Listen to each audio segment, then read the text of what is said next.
Assalamualaikum warahmatullahi wabarakatuh. Masih bersama kita di channel Iseng-iseng Custom.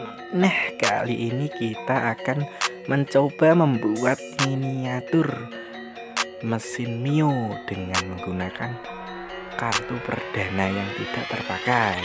Nah, ini part 1 ya Mas Bos. Nanti part 2 ada lagi untuk pembuatan rangka. Pasti kalian akan penasaran. Langsung saja Mas Bos.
Nah, kurang lebih seperti ini Mas Bos hasilnya. Dan jangan lupa like, komen, dan subscribe agar channel kecil ini dapat berkembang seperti channel sebelah Mas Bos. Assalamualaikum warahmatullahi wabarakatuh.